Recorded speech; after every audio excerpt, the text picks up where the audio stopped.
ദൈവത്തിന് മഹത്വമുണ്ടാകട്ടെ. വളരെ സുപ്രധാനവും അത്യാവശ്യമായൊരു പഠന പരമ്പരയുടെ 4ാമത്തെ അവതരണത്തിലാണ് ക്രിസ്ത്യൻ ലോകദർശനം. ഓരോ ദൈവഭക്തനും ഒരു ദർശനമുണ്ടാകണം, അതായത് ഒരു കാഴ്ചപ്പാടുണ്ടാകണം. താനായിരിക്കുന്ന ഭൂമിയെക്കുറിച്ച്, ആ ഭൂമിയിൽ മനുഷ്യജീവിതത്തിലെ വിവിധ വശങ്ങളെക്കുറിച്ച്. ഈ ദർശനം അടിസ്ഥാനപ്പെടേണ്ടത് സൃഷ്ടാവായ ദൈവത്തിൻ്റെ അരുളപ്പാടുകളിൽ നിന്നാണ്. ആ ദർശനം അവന് ചില മൂല്യങ്ങൾ നൽകും. ആ മൂല്യങ്ങളെക്കുറിച്ചുള്ള ബോധ്യം അവൻ്റെ സ്വഭാവത്തെ രൂപീകരിക്കും. ഈ വിഷയത്തിൻ്റെ പഠനത്തിൽ 4ാമത്തെ നമ്മുടെ ഈ അവതരണത്തിൽ നാം പറഞ്ഞു, ഇതിനകം തന്നെ നാം പോകുന്നത് നിത്യമായൊരു വാസത്തെ ലക്ഷ്യമാക്കിക്കൊണ്ടാണ്. ഈ പഠനം ദൈവമക്കളായി തീരുവാൻ ആഗ്രഹിച്ച ദൈവമക്കളായി തീർന്നവർക്ക് വേണ്ടിയുള്ളതാണ്. നമ്മുടെ ലക്ഷ്യം നിത്യതയാണ്. പക്ഷെ അവിടേക്ക് പോകുന്നതിന് മുമ്പ് നാം ഒരുക്കപ്പെടുന്ന ഈ ലോകം, നിത്യതയിലേക്ക് നമ്മളെ പോകുവാൻ ഒരുക്കുന്നതിനാണ് ഈ ലോകം സൃഷ്ടിക്കപ്പെട്ടത്. ഈ ലോകത്തെക്കുറിച്ച് നാം തിരിച്ചറിയണം. നാം എവിടെയാണ്, ഇപ്പോൾ എവിടെയാണ് എന്ന് തിരിച്ചറിയണം. എവിടേക്ക് പോകുന്നു എന്ന് വ്യക്തമാകുന്നതിന് മുമ്പ് നാം ആയിരിക്കുന്ന ലോകത്തെക്കുറിച്ച് ദൈവം വ്യക്തമായി വെളിപ്പെടുത്തി. നമ്മുടെ പഠനം, 1ാമത്തെ പഠനം ലോകത്തെക്കുറിച്ച് തന്നെയാണ്. ഈ ലോകം ഭൗതികമായ ലോകമാണ്. ആ ഒരു പരിതസ്ഥിതിയിലാണ് ദൈവമേ ആക്കി വച്ചിരിക്കുന്നത്. ഉൽപ്പത്തി പുസ്തകം, ബൈബിൾ ആദ്യ പുസ്തകമായ ഉൽപ്പത്തി പുസ്തകത്തിൻ്റെ 1ാം അധ്യായത്തിൻ്റെ 1ാം വാക്യത്തിൽ ദൈവം ആകാശം ഭൂമിയെ സൃഷ്ടിച്ചു. ദൈവമാണ് ആകാശത്തെ ഭൂമിയെ സൃഷ്ടിച്ചത്. ഇത് സൃഷ്ടിയാണ്. കോടാനുകോടി വർഷങ്ങൾ കൊണ്ട് രൂപഭേദം വന്ന് പരിണാമം സംഭവിച്ച് രൂപപ്പെട്ടു വന്നതല്ല മനോഹരമായ പ്രകൃതിയും ആവിഷ്കാരവും ഐക്യതയും എല്ലാം നിറഞ്ഞ ഈ ഭൂമി, അഖിലാണ്ടം, സകല സൗരയുധങ്ങളും ആകാശഗംഗകളും അടങ്ങുന്ന മഹാ അഖിലാണ്ടം ദൈവം സൃഷ്ടിച്ചതാണ്. ദൈവം സൃഷ്ടിച്ച ഈ ഭൂമി ദൈവം ആദ്യം തന്നെ ഭൗതിക നിയമങ്ങൾ വെച്ച് ഭൂമിയുടെ സുഗമമായ നടത്തിപ്പിന് വേണ്ടി അദൃശ്യമായ ദൈവത്തിൻ്റെ അരുളപ്പാട്, ആ അരുളപ്പാടിനാൽ സൃഷ്ടിക്കപ്പെട്ട ഭൂമി കാണുന്ന ഒന്നിനെ കൊണ്ടല്ല. നമ്മൾ വീട് പണിയുമ്പോൾ നമ്മൾ 10 ലോഡ് മെറ്റലും ചരലും കമ്പിയും സിമൻറ്റും വെള്ളം ഇതൊക്കെ നമുക്ക് കാണാം. ഇതൊക്കെ എടുത്ത് കൂട്ടിക്കുഴച്ചാണ് ആശാരിമാർ, പണിക്കാർ പണിയുന്നത്. പിന്നെ ദൃശ്യമായ ഒന്നിനെ കൊണ്ടല്ല ദൈവം ഭൂമി ഉണ്ടാക്കിയത്. ഭൂമി ഉണ്ടാകുമ്പോൾ അവിടെ ഒന്നും ഉണ്ടായിരുന്നില്ല. ഉണ്ടാകട്ടെ എന്ന് ദൈവം കൽപ്പിച്ചു. ദൈവത്തിൻ്റെ വലിയ ശക്തി, അത്യുന്നതമായ ദൈവത്തിൻ്റെ സൃഷ്ടി വൈഭവം അവിടെ നമുക്ക് കാണാം. ദൈവത്തിന് എന്ത് കഴിയും? അപ്പം അങ്ങനെ സൃഷ്ടിച്ച ഭൂമിയിൽ ദൈവം ഭൗതിക നിയമങ്ങൾ വെച്ച്, ഭൗതിക നിയമങ്ങൾ മാത്രമല്ല, മനുഷ്യൻ ഏകനല്ല. മനുഷ്യന് ആദ്യം ഒരു കൂട്ട് കൊടുത്തു, തുണയെ കൊടുത്തു, തുടർന്ന് അവന് സന്തതി പരമ്പരകളെ കൊടുത്തു. അവർ പെറ്റുപെരുകി ഭൂമിയിൽ നിറയണമെന്ന് ദൈവത്തിൻ്റെ പദ്ധതിയാണ്. അങ്ങനെ ഭൂമിയിൽ നിറയുമ്പോൾ അവരുടെ ബന്ധങ്ങളെ നിയന്ത്രിക്കാൻ ധാർമ്മിക നിയമങ്ങൾ ആവശ്യമാണ്. ദൈവം അതും ഒരുക്കി. ഇപ്പം മനുഷ്യൻ വസിക്കുന്ന ഈ പ്രതലത്തെ നമ്മൾ കണ്ടു. ധാർമ്മിക നിയമങ്ങൾ, അത് പരസ്പരമുള്ള ബന്ധം. ഈ ഭൂമിയിൽ മനുഷ്യൻ പരസ്പരം ബന്ധപ്പെട്ട് ജീവിക്കുവാൻ ഈ നിയമങ്ങൾ ആവശ്യമാണ്. അത് കുടുംബത്തിലായാലും സഭയിലായാലും സമൂഹത്തിലായാലും ബന്ധങ്ങൾ നിലനിർത്തിക്കൊണ്ടു പോകണമെങ്കിൽ, ആർക്കും കേടുപാടുകൾ ഉണ്ടാകാതെ, ആരും തകർന്നു പോകാതെ, മാനസികമായോ ശാരീരികമായോ മുറിവുകൾ ഏൽക്കാതിരിക്കണമെങ്കിൽ ഓരോരുത്തരും പാലിക്കേണ്ട നിയമങ്ങൾ പാലിക്കണം. അത് വളരെ ആവശ്യമാണ്. എങ്കിൽ മാത്രമേ അത് അനുഗ്രഹീതമായിട്ട് മാറുകയുള്ളൂ. നിയമങ്ങൾ അത് ഐക്യതയെ കൊണ്ടുവരും, സഹവർത്തിത്വം കൊണ്ടുവരും, സമാധാനവും സന്തോഷം കൊണ്ടുവരും. ആരെങ്കിലും ഒരാൾ ഒരു കുടുംബത്തിൽ നിയമം ലംഘിച്ചാൽ, അത് മകളാകാം, മകനാകാം, മാതാവാകാം, പിതാവാകാം, ആ കുടുംബത്തിൽ ബന്ധപ്പെട്ട മറ്റുള്ളവരാകാം, ചാർച്ചക്കാരാകാം, അവർ ഒരുമിച്ച് വസിക്കുമ്പോൾ അവരെ ആയിരിക്കേണ്ട, പെരുമാറേണ്ട നിയമങ്ങളെ തെറ്റിച്ചാൽ ആ കുടുംബത്തിൽ സംഘർഷമുണ്ടാകും. ഇപ്പോൾ നിയമമുള്ളിടത്തെല്ലാം തീർച്ചയായും സാധ്യതയുണ്ട് നിയമലംഘനത്തിന്. നിയമലംഘനത്തിന് സാധ്യതയുണ്ട്, അപ്പോൾ യാതൊരു സംശയമില്ല. നമ്മൾ വഴിയിലൂടെ വാഹനമോടിച്ച് പോകുമ്പോൾ ട്രാഫിക് നിയമങ്ങളെക്കുറിച്ച് ചിന്തിച്ചാൽ മതി. അല്ലെങ്കിൽ നമ്മളെവിടെയെങ്കിലും ഒരു വെട്ടിയൊരുക്കിയ പാതയിലൂടെ, ചുറ്റും വേലി കെട്ടിയ പാതയിലൂടെ നടക്കുമ്പോൾ ചില നിർദ്ദേശങ്ങൾ ചുറ്റും എഴുതി വച്ചിരിക്കും. പക്ഷെ ആരും അറിയുന്നില്ലെങ്കിൽ, കാണുന്നില്ലെങ്കിൽ നാം അതിനെ ലംഘിക്കും. ലംഘിക്കുന്നവർക്ക് ഭവിഷ്യത്ത് അനുഭവിക്കേണ്ടി വരും. അത് നിയമത്തിൻ്റെ കൂടെയുള്ളതാണ്. ഒരു നിയമത്തെ നാം ലംഘിക്കുമ്പോൾ അതിൻ്റെ പ്രത്യാഘാതം അതിൻ്റെ ഭവിഷ്യത്ത് അതോടൊപ്പം സത്യമാണ്. പ്രകൃതി നിയമത്തെ സംബന്ധിച്ചത് സത്യമാണ്. ഗുരുത്വാകർഷണ നിയമമുണ്ട്. അതിനെ മറികടന്നാൽ അതിൻ്റെ ഭവിഷ്യത്തുണ്ടാകും. കൈയും കാലും ഒടിഞ്ഞു പോകും, ആശുപത്രി കിടക്കയിലാകും. ഒരു വ്യക്തി തൻ്റെ കരം അഗ്നിയിലേക്ക് നീട്ടിയാൽ, തീയിലേക്ക് നീട്ടിയാൽ, ആ അഗ്നിയെക്കുറിച്ചുള്ള പ്രകൃതി നിയമമുണ്ട്. അത് നമ്മൾ തൊടാൻ പാടില്ല. നമുക്കത് ഉപയോഗിക്കാം. അതിലേക്ക് നമ്മൾ കൈയിട്ടാൽ നമ്മുടെ കൈ പൊള്ളും, ചിലപ്പോൾ മാരകമായി മാറും പൊള്ളൽ. അപ്പോൾ ആ ഭവിഷ്യത്ത് വേദനാജനകമാണ്. അപ്പോൾ നിയമത്തിൻ്റെ ഉദ്ദേശം എന്താണ്? നിയന്ത്രിക്കുക, നമ്മുടെ ജീവിതത്തെ നിയന്ത്രിക്കുക. അപ്പോൾ ഈ നിയമത്തിന് കീഴ്പ്പെട്ട് വിധേയപ്പെട്ട് ജീവിക്കുന്നവർ ആ അനുഗ്രഹം പ്രാപിക്കും. നേരെ മറിച്ച് ആരെങ്കിലും ഈ നിയമത്തെ ലംഘിക്കാൻ ഉദ്ദേശിച്ചാൽ, തീരുമാനിച്ചാൽ, നിയമത്തിന് അപ്പുറം പോയാൽ മാരകമായ ഭവിഷ്യത്ത്, പ്രത്യാഘാതം ആ വ്യക്തി നേരിടേണ്ടി വരും, ആ സമൂഹം നേരിടേണ്ടി വരും, ആ കുടുംബം നേരിടേണ്ടി വരും. നാം ജീവിക്കുന്ന ലോകം വളരെയധികം കഷ്ടതകളുള്ള ലോകമാണ്. ഈ കഷ്ടതകൾ മിക്കതും സംഭവിച്ചത് ഭൗതിക നിയമങ്ങൾ ലംഘിക്കപ്പെട്ടതിൻ്റെ ഫലമാണ്. നിയമലംഘനത്തിൻ്റെ ഫലമായിട്ടാണ് കഷ്ടത, വേദന, ദുഃഖം എല്ലാം ഭൂമിയിലേക്ക് പ്രവേശിച്ചത്. ഏതും തോട്ടം മുതൽ ശരിയാണ്. ദൈവം സൃഷ്ടിച്ച ഏതും തോട്ടത്തിൽ കൃമികളും കീടങ്ങളും പുഴുക്കളും അങ്ങനെ ഒന്നും ഉണ്ടായിരുന്നില്ല. നിയമലംഘനത്താലാണ് ഇതെല്ലാം പ്രവേശിച്ച് ജീവിതം ദുസ്സഹമാക്കി മാറ്റിയത്. കുടുംബത്തിലും സഭയിലും സമൂഹത്തിലും ഇത് വാസ്തവമാണ്.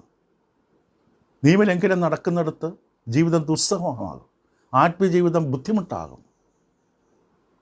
കാരണം ഭവിഷ്യത്തുണ്ട്, നിയമത്തിൽ തീർച്ചയായും ഭവിഷ്യത്തുണ്ട്. നിയമം ലംഘിച്ചിട്ട് സുഗമമായി ഒന്നും സംഭവിച്ചില്ല എന്ന രീതിയിൽ മറ്റുള്ളവരെ വഞ്ചിച്ച് നമ്മൾ കണ്ണടച്ച് പോകാൻ ശ്രമിച്ചാലും ഭവിഷ്യത്ത് നേരിടുക തന്നെ ചെയ്യണം. ഇപ്പോൾ ഒരു കള്ളം പറഞ്ഞ മനുഷ്യന് അവൻ്റെ ഭവിഷ്യത്ത് നേരിടും. അവൻ്റെ മനസാക്ഷി, അവൻ്റെ ഹൃദയം, അവൻ്റെ ഉള്ളിലെ ചിന്തകൾ അവനെ കുറ്റപ്പെടുത്തിക്കൊണ്ടേയിരിക്കും. അതവൻ്റെ എല്ലാ പ്രവർത്തനങ്ങളെയും ബാധിക്കും, അവൻ്റെ പെരുമാറ്റത്തെ ബാധിക്കും. അത് പെരുകും കള്ള സ്വഭാവം.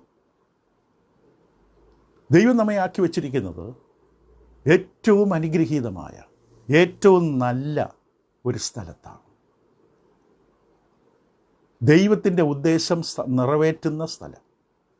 കാരണം ദൈവത്തിൻ്റെ ഉദ്ദേശം നമ്മൾ ഇതിനകം പറഞ്ഞു. ഈ കത്തി നശിച്ചു പോകുന്ന ലോകത്തിൽ നിന്ന് ദൈവം ഒരു ജനത്തെ നിത്യതയിലേക്ക് എത്തിക്കുകയാണ്, നിത്യതയിലേക്ക് കൊണ്ടുപോകാൻ ഉദ്ദേശിക്കുകയാണ്. അപ്പം അങ്ങനെ നിത്യതയിലേക്ക് കൊണ്ടുപോകാൻ ഉദ്ദേശിക്കുന്ന സമൂഹത്തെ ശരിയായ തരത്തിൽ വാർത്തെടുത്ത് ശരിയായ തരത്തിൽ പരിശീലിപ്പിച്ചെടുക്കാൻ ഏറ്റവും നല്ല സ്ഥലത്താണ് നമ്മെ ആക്കി വച്ചിരിക്കുന്നത്. ചന്ദ്രനിലോ ബുധനിലോ ശുക്രനിലോ ഒരിടത്തുമല്ല, ഭൂമിയിൽ ഏറ്റവും നല്ല സ്ഥലം. ഇപ്പോൾ നമ്മുടെ വിശ്വാസ ജീവിതത്തിൽ നാം പല കഷ്ടതകളിലൂടെ കടന്നു പോകുമ്പോൾ ഇത് ഓർക്കണം. ഈ അടിസ്ഥാന അവസ്ഥ അറിയണം. നാം ആയിരിക്കുന്ന ഏറ്റവും നല്ല സ്ഥലത്താണ്. ദൈവം നമ്മളെ പരിപാലിച്ച് പരിശീലിപ്പിച്ച് വഴി നടത്തി ശിക്ഷിച്ച് ശാസിച്ച് നമ്മെ നടത്തുകയാണ് ഒരു ലക്ഷ്യത്തിലേക്ക്. അതോടൊപ്പം ധാർമ്മിക നിയമത്തെക്കുറിച്ച് നമുക്ക് ചിന്തിക്കാം. മനുഷ്യൻ ഏകനായിരിക്കും ദൈവത്തിന് ഇഷ്ടമല്ല. അതിനല്ല മനുഷ്യനെ സൃഷ്ടിച്ചത്. ഒരു മനുഷ്യൻ മറ്റൊരു മനുഷ്യരിൽ നിന്ന് വേർപെട്ട് ഒരു കാട്ടിൻ്റെ ഉള്ളിലോ മലയുടെ മുകളിലോ പാർക്കാനല്ല. അതല്ല, ഒരു മനുഷ്യൻ ഒരാൾ മാത്രമല്ല ഭൂമിയിൽ. മനുഷ്യൻ പരസ്പരം ബന്ധപ്പെട്ട് പ്രവർത്തിക്കണം. സഹവർത്തിത്വം, അന്യോന്യമുള്ള ബന്ധം. പുതിയ നിയമത്തിൽ തന്നെ 55 തവണയിലധികം കാണാൻ കഴിയുന്നൊരു പ്രയോഗമാണ് ഉണ്ണനത, അന്യോന്യം, അന്യോന്യം, അന്യോന്യം. ഈ അന്യോന്യം ഒരുമിച്ച് ജീവിക്കുമ്പോൾ, പ്രവർത്തിക്കുമ്പോൾ, പെരുമാറുമ്പോൾ ചില നിയമങ്ങളാണ് അവർക്ക് ആവശ്യം. ധാർമ്മിക നിയമങ്ങൾ. ഇല്ലാത്തൊരാളെക്കുറിച്ച് പറയരുത്, പിന്നിൽ നിന്ന് കുത്തരുത്, വ്യാജം പറഞ്ഞ് സഹോദരനെ വേദനിപ്പിക്കരുത്,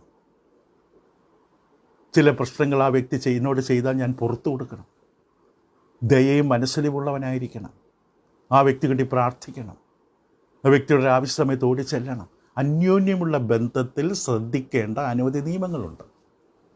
ഇത് സഹവർത്തിത്വത്തിന് ആവശ്യമാണ്. ഞാൻ മാത്രമാണ് ഭൂമിയിലെങ്കിൽ, നിങ്ങൾ മാത്രമാണ് ഭൂമിയിൽ നിലനിൽക്കുന്നതെങ്കിൽ ഒരു നിയമത്തിൻ്റെ ആവശ്യമില്ല. കാരണം ആരുമില്ല. അതുകൊണ്ട് ബന്ധത്തിൽ ശ്രദ്ധിക്കേണ്ട നിയമങ്ങളുടെ ആവശ്യമില്ല. ഞാൻ മാത്രമേ ഉള്ളൂ ഭൂമിയിൽ, വേറെ നിയമങ്ങളില്ല. പക്ഷേ ഈ ഭൂമിയിൽ നമ്മൾ മാത്രമല്ല, ഇപ്പോൾ കുറഞ്ഞ പക്ഷേ 730 കോടി ജനങ്ങൾ ഭൂമിയിലുണ്ട്. 730 കോടിയിലധികം ജനങ്ങൾ. നാം പലയിടത്ത് സഞ്ചരിക്കുകയും പലരുമായി സഹവർത്തിത്വത്തിൽ ഇടപെടുകയും ചെയ്യും. അപ്പോൾ ദൈവം ഈ ഒരു മനുഷ്യബന്ധങ്ങൾക്ക് അതിന് സ്ഥിരതയും അനുഗ്രഹവും ഐക്യതയും ക്രമവുമെല്ലാം ഉണ്ടാകാൻ ദൈവം ധാർമ്മിക നിയമം, മോറൽ ലോ. കാരണം മനുഷ്യർ ധാർമ്മിക ജീവി കൂടിയാണ്, ആത്മീയ ജീവിയാണ്, ധാർമ്മിക ജീവിയാണ്, ശരീരമുള്ളവനാണ്. നമുക്കൊരു സദാചാര ധാർമ്മിക അവസ്ഥയുണ്ട്. പരസ്പരമുള്ള ബന്ധത്തെ നിയന്ത്രിക്കുവാൻ ഈ സദാചാര ധാർമ്മിക നിയമം അത്യാവശ്യമാണ്. കാരണം അല്ലെങ്കിൽ ഒരാൾ വിചാരിക്കും താൻ മറ്റുള്ളവരെക്കാൾ ശ്രേഷ്ഠനാണ്, മറ്റുള്ളവരെ വളരാൻ അനുവദിക്കില്ല, മറ്റുള്ളവരെ ഉന്മൂലനം ചെയ്യാൻ, ഇല്ലാതാക്കാൻ ശ്രമിക്കും. അല്ലെങ്കിൽ മറ്റൊരു വ്യക്തി വിചാരിക്കും ഈ വ്യക്തി ഇനി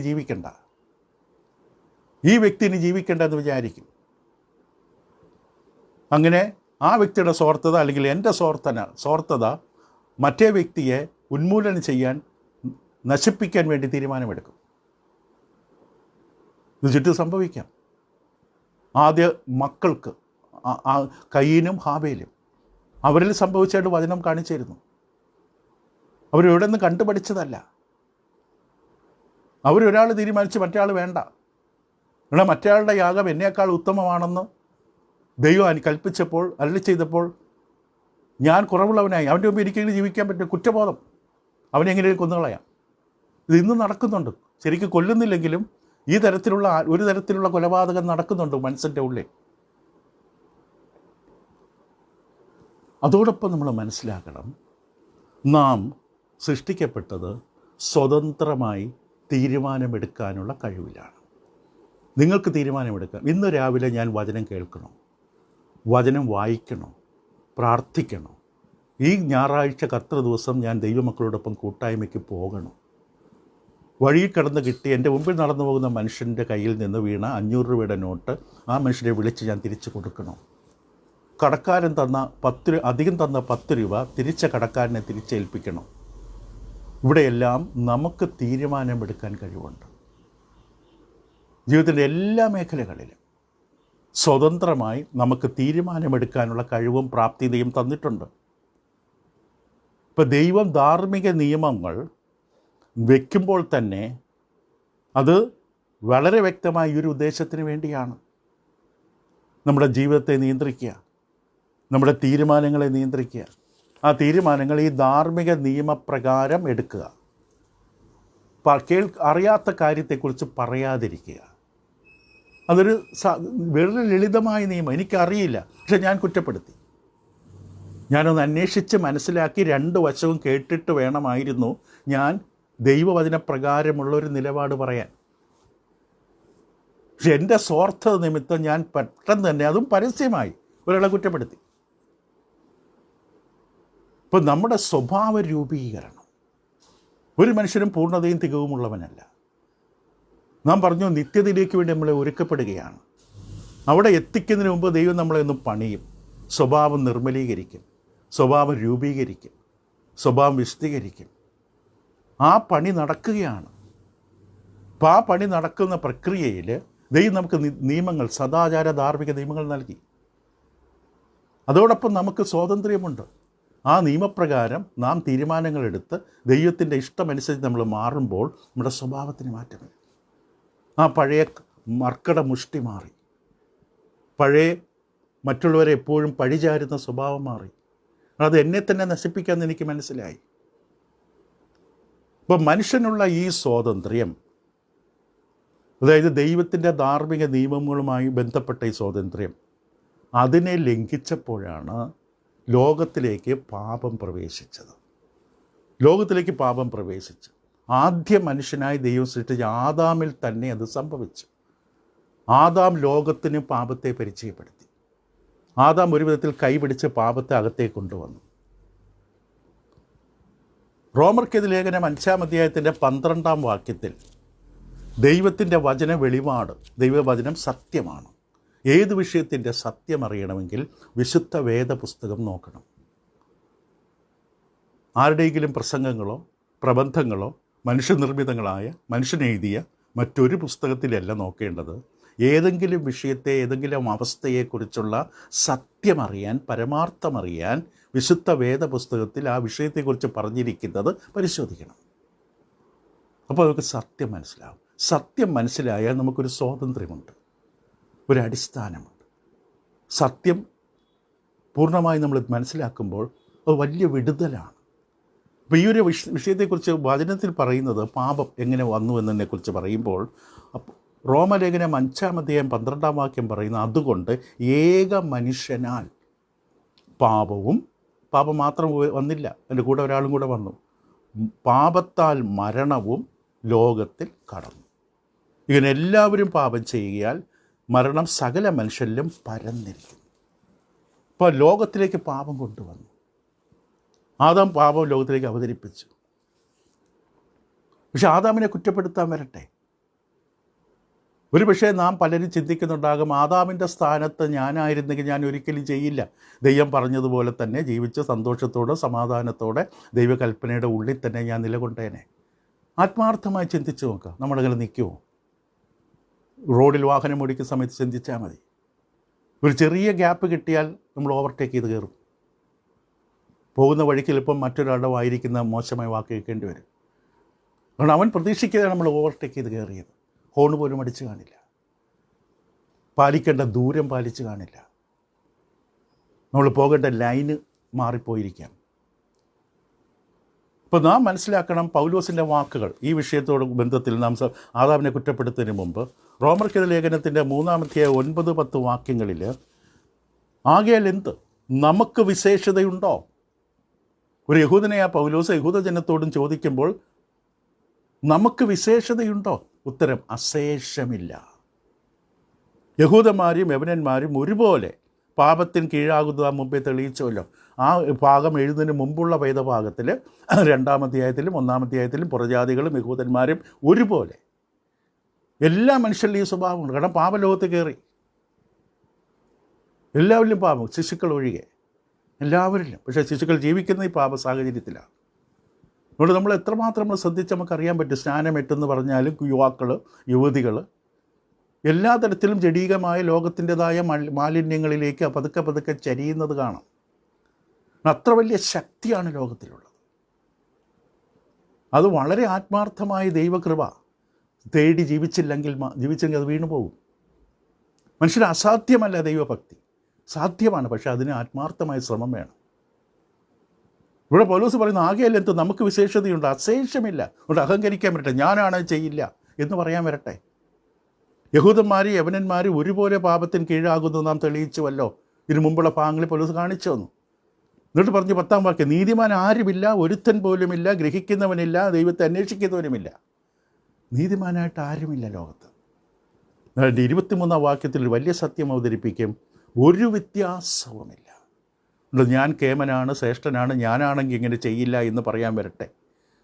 നമ്മൾ മറ്റുള്ളവരുടെ മക്കളെ കുറ്റപ്പെടുത്തുമ്പോൾ നമ്മുടെ മക്കൾക്ക് ഈ അവസ്ഥ വരുമ്പോൾ നമ്മൾ വേദനിക്കും. അതാണ് എപ്പോഴും എൻ്റെ സത്യം. നമ്മൾ മറ്റുള്ളവരെ കുറ്റപ്പെടുത്താൻ വളരെ വേഗത്തിൽ ചെയ്യും. പക്ഷെ നാളെ എനിക്കിത് സംഭവിക്കാം, എൻ്റെ കുടുംബത്തിൽ ഇത് സംഭവിക്കാം എന്ന് ഓർക്കുന്നില്ല. ഒരു വ്യത്യാസവുമില്ല. എല്ലാവരും, കാരണം വീണ്ടും ആവർത്തിക്കുകയാണ്, ഒരു വ്യത്യാസമില്ലെന്ന് പറഞ്ഞിട്ട് എല്ലാവരും പാപം ചെയ്തു ദൈവതേജസ്സില്ലാത്തവരായിരുന്നു. കാരണം കർമ്മങ്ങൾ ചെയ്യാൻ, തീരുമാനങ്ങൾ എടുത്ത് പ്രവർത്തിക്കാൻ കഴിവുള്ള എല്ലാ മനുഷ്യരെയും പാപം ചെയ്യുന്നു. പക്ഷെ പാപത്തിൻ്റെ ശമ്പളം എന്താണ്? അതേ വാക്യം തന്നെ കാണാം. പാപത്തിൻ്റെ ശമ്പളം ഒരു മരണം സംഭവിക്കും, ഒരു ബന്ധം അകലും. മരണമെന്ന വാക്ക് തന്നെ അകൽച്ച എന്നാണ്, വേർപാട് എന്നാണ്.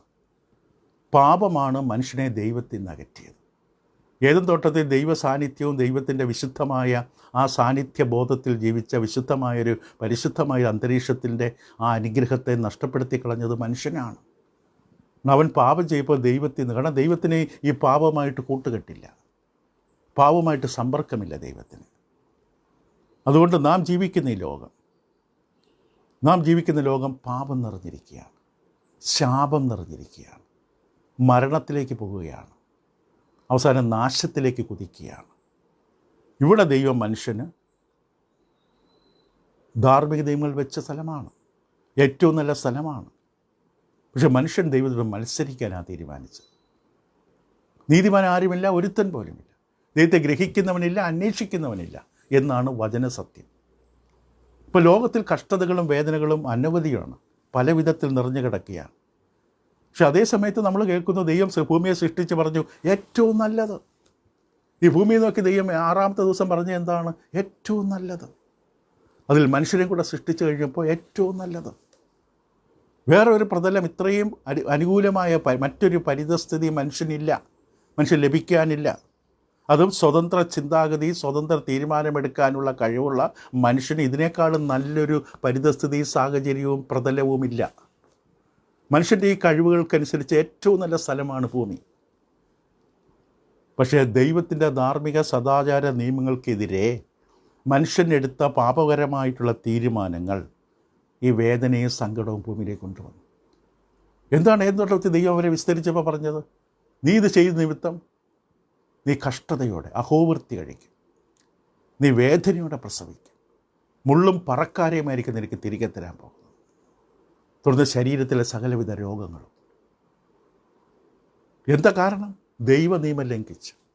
ആദ്യം ഭൗതിക നിയമം, പിന്നെ ധാർമ്മിക നിയമം.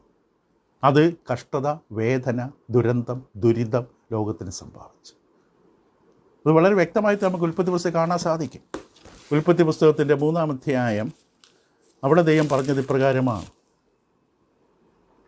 അവിടെ പരസ്പരം ഒരു വലിയ പോരാട്ടം സംഭവിക്കും, മനുഷ്യവർഗവും പൈശാചികനുമായിട്ട്. നമ്മുടെ ജീവിതത്തിലെ ഒരു നന്മയും പൈശാചി അനുവദിക്കില്ല, തകർക്കും. നമ്മൾ കെട്ടിപ്പൊക്കി കൊണ്ടുവരുമ്പോൾ അവസാനം അത് നമ്മുടെ പറയുന്ന പ്രയോഗം പോലെ വാതുക്കൽ വരുമ്പോൾ കുടം തകരും, ചുമന്നുകൊണ്ടുവന്ന വെള്ളം വാതുക്കൽ തന്നെ വീണുപോകും. എല്ലാ നല്ല സംരംഭങ്ങൾക്കും അവൻ കോടാലി വയ്ക്കും, നമ്മളെ നശിപ്പിക്കും. നമ്മൾ എത്ര നന്മ ചെയ്താലും ആരും അത് അംഗീകരിക്കില്ല, നമ്മളെ കളിയാക്കും. ഒരു വലിയ പോരാട്ടമാണ് ഭൂമിയിൽ. ഇതെല്ലാം കൊണ്ടുവന്നത് പാപനിമിത്തമാണ്. ഉൽപ്പത്തി 3:16 ഞാൻ നിനക്ക് കഷ്ടവും ഗർഭധാരണവും ഏറ്റവും വർദ്ധിപ്പിക്കും. പ്രസവിക്കുക എന്നുള്ളത് ഇതിൻ്റെ പദ്ധതി തന്നെ. പക്ഷേ വേദന, കഷ്ടത, നീ വേദനയോടെ മക്കളെ പ്രസവിക്കും. ആദാമിനോട് പറഞ്ഞു, നിൻ്റെ ആയുഷ്കാലമൊക്കെ നീ കഷ്ടതയോടെ അതിൽ നിന്ന് അഹോവൃത്തി കഴിക്കും. നിൻ്റെ നിമിത്തം ഭൂമി ശപിക്കപ്പെട്ടിരിക്കുന്നു. നിൻ്റെ ആയുഷ്കാലമൊക്കെ നീ കഷ്ടത അതിൽ നിന്ന് അഹോവൃത്തി കഴിക്കും, മുള്ളും പറക്കാരെയും നിനക്കതിൽ നിന്ന് മുളയ്ക്കും. പണ്ടതിൽ ഉണ്ടായിരുന്നില്ല ഭൂമിയിൽ. വയലിലെ സസ്യം നിനക്ക് ആഹാരമാകും, നിലത്ത് നിന്നെ എടുത്തിരിക്കുന്നു, അതിനാൽ തിരികെ ചേരുവോളം മുഖത്തെ വീർപ്പോടെ നീ പൊടി ഉപജീവനം കഴിക്കും, നീ പൊടിയാകും, തിരികെ പൊടിയിൽ ചേരും. ഭൂമി ശപിക്കപ്പെട്ടു. ഏറ്റവും അനുഗ്രഹീതമായ പ്രതലം ഭൂമി. അവിടെ ജീവിച്ച മനുഷ്യൻ, ആക്കിവെച്ച മനുഷ്യൻ, അവന് വേണ്ട നിയമങ്ങൾ കൊടുത്ത മനുഷ്യൻ, നിയമങ്ങൾ കൊടുത്ത ദൈവം, ആ നിയമങ്ങളെ ലംഘിച്ച നിമിത്തം ഭൂമി അവൻ ശാപമാക്കി. ഇപ്പോൾ ധാർമ്മിക നിയമം ലംഘിച്ചു, ഭൗതിക നിയമം ലംഘിച്ചു. ദൈവത്തെ കുറ്റപ്പെടുത്തരുത് ഒരിക്കലും. അത് ഏറ്റവും പെട്ടെന്ന് നമ്മൾ ചെയ്യുന്ന ആദാം ചെയ്ത് തന്നെയാണ്. ദൈവത്തെ കുറ്റപ്പെടുത്തരുത്. ഇത് നമ്മുടെ തെറ്റായ തീരുമാനമാണ്. ഹവ്വ ആദ്യമേ തെറ്റായ തീരുമാനമെടുത്തു. ആ പഴം ആഗ്രഹിച്ച് നോക്കി, കാംക്ഷിച്ചു, പറിച്ചു. ഹവ്വ കൊണ്ടുവന്ന പഴം സ്വീകരിക്കാൻ ആദാമും തീരുമാനം തെറ്റായിട്ടെടുത്തു. ഇനി നമ്മൾ ചിന്തിക്കാൻ പോകുന്നത് ഈ മനുഷ്യൻ്റെ സ്വതന്ത്രമായ ചിന്താഗതിയെക്കുറിച്ചാണ്. ഇതിനെക്കുറിച്ച് അല്പകാര്യങ്ങൾ പറഞ്ഞിട്ട് ബാക്കി തുടരാം. ഇപ്പോൾ നമ്മൾ ആയിരിക്കുന്ന ഈ പ്രതലം, ഈ ഭൂമി എന്ന പരിതസ്ഥിതി, ഇവിടെയാണ് നമ്മൾ ജീവിക്കുന്നത്. അപ്പോൾ നാം ആയിരിക്കുന്ന പ്രതലത്തെ മനസ്സിലാക്കണമെങ്കിൽ, ഈ ആയിരിക്കുന്ന ഭൂമിയെ ശരിക്കും മനസ്സിലാക്കാൻ ദൈവം നമുക്ക് നൽകിത്തിരിക്കുന്ന സ്വതന്ത്ര ധാർമ്മികമായുള്ള തീരുമാനമെടുക്കാനുള്ള പ്രാപ്തി നമ്മൾ മനസ്സിലാക്കണം. സ്വതന്ത്രമായി തീരുമാനമെടുക്കാനുള്ള നമ്മുടെ കഴിവിനെ മനസ്സിലാക്കണം, ഈ ഭൂമിയെ നമ്മൾ മനസ്സിലാക്കാൻ. അപ്പം നമുക്ക് സ്വതന്ത്രമായി തീരുമാനമെടുക്കാനുള്ള കഴിവ് തന്നു. അതോടൊപ്പം നമ്മൾ മനസ്സിലാക്കണം നമ്മളായിരിക്കുന്ന ഭൂമി എവിടെയാണ് നമ്മളായിരിക്കുന്നത്. നാം ഇങ്ങനെ വട്ടം കറങ്ങുകയല്ല ന്യായീകരിച്ച്. നാം ലളിതമായി വ്യക്തമായി പ്രസ്താവിക്കും. ഞാൻ വളരെ സാവധാനത്തിൽ സംസാരിക്കുന്നത് ഈ വിഷയങ്ങൾ വളരെ എളുപ്പം മനസ്സിലാക്കാനായിട്ട് നമ്മുടെ സാധാരണ പരിചയം നമുക്ക് അനുവദിക്കില്ല. അതുകൊണ്ട് വളരെ സൂക്ഷിച്ച് സാവധാനത്തിൽ കാര്യങ്ങൾ ഗ്രഹിക്കുക, ചിലപ്പോൾ വീണ്ടും ഒന്നുകൂടെ കേൾക്കാൻ ശ്രമിക്കുക. ഇപ്പോൾ ലളിതമായി ദൈവം നമ്മളോട് പ്രസ്താവിക്കുന്നത് സൃഷ്ടിയും മനുഷ്യനും രണ്ടും പരസ്പര പൂരകമാണ്, ബന്ധപ്പെട്ട് നിൽക്കുകയാണ്. സൃഷ്ടിയും മനുഷ്യനും. കാരണം 6-ാം ദിവസം ദൈവം മനുഷ്യനെ സൃഷ്ടിക്കുന്നതിന് മുമ്പ് ഈ ഭൂമിയെ നന്നായിട്ട് ദൈവം ഒരുക്കിയെടുത്തു. മനുഷ്യൻ്റെ വാസത്തിന് യോഗ്യമായ നിലയിൽ അവന് വേണ്ടതെല്ലാം കൊണ്ട് നിറച്ചു. അവന് ഏറ്റവും അനുഗ്രഹമായ നിലയിൽ ജീവിക്കാൻ കഴിയേണ്ടതിന് ഭൂമി എന്നെ ഒരുക്കിയെടുത്തു. എന്നിട്ടാണ് 6-ാം ദിവസം ദൈവം മനുഷ്യനെ സൃഷ്ടിച്ചത്. അപ്പം ഈ സൃഷ്ടിയും മനുഷ്യനും തമ്മിലൊരു ബന്ധമുണ്ട്. ഈ മനുഷ്യൻ വേണം ഭൂമിയിൽ കൃഷി ചെയ്തും അതിനെ പരിപാലിച്ചും അതിനെല്ലാം നോക്കി നടത്താൻ മനുഷ്യൻ ആക്കി വച്ചിരിക്കുകയാണ്. കാരണം ഇത് രണ്ടും സൃഷ്ടിച്ച സൃഷ്ടാവ്, ഈ ഭൗതിക ലോകത്തെയും മനുഷ്യനെ സൃഷ്ടിച്ച സൃഷ്ടാവ്, ഇത് രണ്ടും തൻ്റെ നിത്യ ഉദ്ദേശത്തിന് വേണ്ടിയാണ് സൃഷ്ടിച്ചത്. തൻ്റെ നിത്യമായ ഉദ്ദേശത്തിന് വേണ്ടിയാണ് ഇവ രണ്ടും സൃഷ്ടിച്ചത്. ഇപ്പോൾ പൗലോസ് അപ്പോസ്തലൻ വ്യക്തമായിട്ട് എഫേസ്യ ലേഖനം 1-ാം അധ്യായത്തിൻ്റെ 11-ാം വാക്യത്തിൽ പറഞ്ഞ വാക്യം വായിച്ച് അവസാനിപ്പിക്കാം. ബാക്കി നമുക്ക് അടുത്ത ദിവസം തുടരാം. എഫേസ്യ ലേഖനം 1-ാം അധ്യായത്തിൻ്റെ 11-ാം വാക്യത്തിൽ വിശുദ്ധ അപ്പോസ്തലൻ ഇപ്രകാരമാണ് പറഞ്ഞത്: അവനിൽ നാം അവകാശവും പ്രാപിച്ചു. ഇനി ശ്രദ്ധിക്കുക, തൻ്റെ ഹിതത്തിൻ്റെ ആലോചന പോലെ സകലവും പ്രവർത്തിക്കുന്നവൻ്റെ നിർണയപ്രകാരം. ഇപ്പോൾ ദൈവത്തിൻ്റെ ഹിതം, അതായത് ദൈവത്തിൻ്റെ ഇഷ്ടം, തീരുമാനത്തിൻ്റെ ആലോചന പോലെ സകലവും പ്രവർത്തിക്കുന്നവൻ്റെ നിർണയപ്രകാരം. ഇപ്പോൾ ദൈവത്തിൻ്റെ ഒരു ഇഷ്ടം, ഒരു ഹിതമുണ്ട്, ആലോചനയുണ്ട്. അതനുസരിച്ചാണ് ദൈവം സകലവും പ്രവർത്തിക്കുന്നത്. നമ്മൾ ദൈവത്തിൻ്റെ നിത്യപദ്ധതിയും ആലോചനയെക്കുറിച്ച് 10-65 പഠനങ്ങൾ കഴിഞ്ഞവരാണ്. ഇപ്പോൾ ദൈവത്തിൻ്റെ നിത്യപദ്ധതിയും ആലോചനയും സംഭവിക്കുകയാണ്. നമുക്ക് ബാക്കി കാര്യങ്ങൾ നമുക്ക് അടുത്ത അവതരണത്തിൽ നമുക്ക് കേൾക്കാം. അപ്പോൾ നമ്മൾ ഇന്ന് മനസ്സിലാക്കിയത്, ചിന്തിച്ചത്, നമ്മളായിരിക്കുന്ന ഏറ്റവും അനുകൂലമായ പ്രതലത്തിലാണ് ഈ ലോകം. പക്ഷേ ലോകം ശാശ്വതമല്ല, നിത്യമായി ഇനി നിൽക്കുന്ന ഒരു സ്ഥലമല്ല. കാരണം മനുഷ്യനാൽ ശപിക്കപ്പെട്ട ഭൂമിയാണ്. മറക്കരുത്, ദൈവം ഭൂമി ശപിക്കപ്പെട്ട അവസ്ഥയിൽ കിടക്കുകയാണ്. സകല ലോകവും ദുഷ്ടൻ്റെ കയ്യിലാണ്.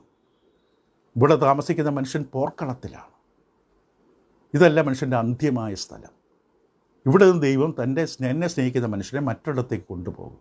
അവിടെയാണ് പുതിയ ആകാശം, പുതിയ ഭൂമി അറിയപ്പെടുന്ന നിത്യത. പക്ഷെ അവിടെ പോകുന്നതിന് മുമ്പ് മനുഷ്യനെ ഇവിടെ വെച്ച ദൈവം ഒരുക്കും, അതിൻ്റെ സ്വഭാവം രൂപീകരിക്കും. അതിനുവേണ്ടി ദൈവം ആദ്യം ഭൗതിക നിയമം പ്രപഞ്ചത്തിൻ്റെ നിയന്ത്രണത്തിന് കൊടുത്തു, പിന്നെ ധാർമ്മിക നിയമം കൊടുത്തു. നിയമങ്ങൾ നമ്മെ നിയന്ത്രിക്കും, ധാർമ്മിക നിയമങ്ങൾ പരസ്പരമുള്ള ബന്ധത്തെ നിയന്ത്രിക്കുമ്പോൾ അതോടൊപ്പം തന്നെ നമുക്കെന്താണ് കഴിവ്? സ്വതന്ത്രമായി തീരുമാനമെടുക്കാം. പാവയല്ല നാം, ഒരു റിമോട്ട് വെച്ച് കൺട്രോൾ ചെയ്യപ്പെട്ട ജീവിതങ്ങളല്ല. തീരുമാനമെടുക്കാം. അപ്പനെ അമ്മയെ അനുസരിക്കണോ, മക്കളെ സ്നേഹിക്കണോ, നമുക്ക് തീരുമാനമെടുക്കാം. ദൈവത്തെ എല്ലാത്തിലുപരി സ്നേഹിക്കണോ, ഇതിനുള്ള കഴിവ് നമുക്ക് തന്നിട്ടുണ്ട്. ഇതിനെക്കുറിച്ചായിരിക്കും നമ്മളിനി അടുത്ത അവതരണത്തെ കൂടുതലായി ചിന്തിക്കാൻ പോകും. പരസ്പരം ബന്ധപ്പെട്ടിരിക്കുന്നു മനുഷ്യനും ഈ ഭൂമിയും. അങ്ങനെ രണ്ടും ദൈവത്തിൻ്റെ ആലോചന പോലെ, ഹിതത്തിൻ്റെ ആലോചന പോലെ തൻ്റെ ഉദ്ദേശത്തെ നിർമ്മിച്ചു. ഇവിടെയാണ് മനുഷ്യൻ രൂപപ്പെടുന്നത്, പരിശീലിപ്പിക്കപ്പെടുന്നത്, സ്വഭാവം രൂപീകരിക്കപ്പെടുന്നത്.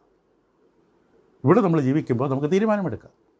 ഈ ഭൂമി എങ്ങനെ ഉപയോഗിക്കണം, ദുരുപയോഗിക്കണോ ഉപയോഗിക്കണോ എന്ന്, നശിപ്പിക്കണോ, പുതിയ പുതിയ കാര്യങ്ങൾ നമ്മൾ ചെയ്തുകൊണ്ട് ഭൂമിയെ പരിപാലിക്കണോ എന്ന്. ഇത് നമ്മുടെ തീരുമാനങ്ങളാണ്. പക്ഷേ ഈ തീരുമാനത്തിൻ്റെ ഭവിഷ്യത്ത് നമുക്ക് ഒഴിവാക്കാൻ പറ്റില്ല. തീരുമാനമെടുത്തു കഴിഞ്ഞാൽ ഭവിഷ്യത്ത് എനിക്ക് വേണ്ട എന്ന് പറയാൻ പറ്റില്ല. തീരുമാനത്തോടൊപ്പം ഭവിഷ്യത്തും നാം വിളിക്കുകയാണ്. അത് താനേ വരും. തുടരാം അടുത്ത ദിവസം കൂടുതലായി.